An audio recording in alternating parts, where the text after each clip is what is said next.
Welcome back into the Sports Source. This segment brought to you by Games and Things. Be sure to get out to the Games and Things showroom this week for their huge bar stool sale. Over 100 different styles on display, bar height, counter height, whatever you need. They've got metal stools, wooden stools, from traditional to contemporary. Big bar stool sales this week. Games and Things. Get out there. Check it out for yourself. All right. I want to tell you next Sunday, we are at 5 p.m.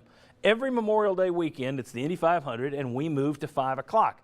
So next Sunday, 5 o'clock, let me tell you what we're going to be doing.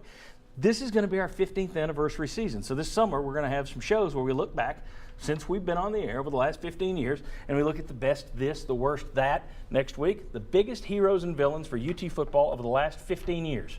So that'll be our show. Set your DVR or watch us live, 5 o'clock next Sunday, right here on WATE. Okay.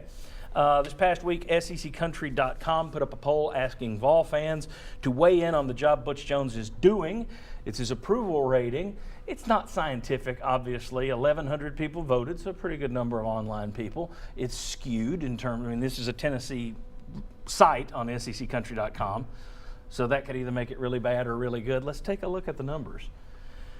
Incredibly, 37% strongly approve, 50% approve. 87% of the people who responded approve of the job Butch Jones is doing.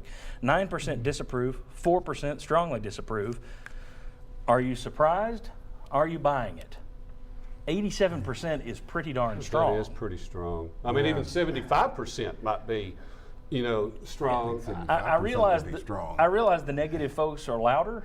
Mm-hmm. I don't think they're that loud, though. I think that number's skewed a little. I don't. 87% approval. That's pretty darn good. I think if the number was down around 65, just approval, not strongly, but I think that would be right. 65, 70. Almost 2 to 1 say he's doing a pretty good job, and then 1/3 of the people, I don't like it, dislike it. So I think that's skewed a little bit. Yeah, that's 5, 6 to 1 there. Yeah. I'm surprised. And I'm surprised based on the people I run into, the people that call our show and others. So that number is higher than I would have projected considerably. I'm kind of like Bob. If you'd asked me that, I would have told you about 60 or 65% based on what I hear from the fan base. Right. So that surprises me. Well, and I've got the same thing you said here. It's not just what you see on Twitter and message boards. The number of people who come up to me, like the grocery store or a restaurant or something, and it'll be, what do you think of Jones? It's a much higher percentage than 13% that disapprove. Now, I do think it is.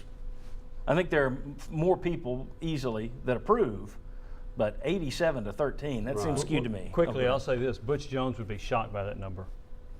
He doesn't feel like it. No, he does not feel like it at all. I can tell you that. I would be surprised in the climate we live in now that Nick Saban had an 87% approval rating since he did win the national championship last year. So I'm very surprised at 87%. Chuck, you buying it? No, and like I said, I thought 75% would have been high. I would have gone under that. The one thing I would like to ask was, why? Almost if there was a drop-down box, why did you vote this way if you had something? Because the strongly approved would be curious. Why do you strongly approve? What is there? Is it the total picture, or why do you feel so strongly he is? I think you could make a case. I was about to say, I think you can make a case for strongly approve at this point. Now, I think this year your case, depending on how this season goes, your case could be weakened quite a bit. But I think to this point, when you take in everything, which includes a lack of off-field issues that have haunted Tennessee for a long time, they're doing better in the classroom. They're recruiting well, so I think you could make a case for some people. But I think it'd be interesting to see why they did vote that way. No. Well, I said you can make a case. I didn't say it went over the jury. I just said you can make a case. All right. When we come back, football recruiting, opponents, kickoff times, all that's to come. But next, talk about a possible change to the redshirt rule. This is interesting.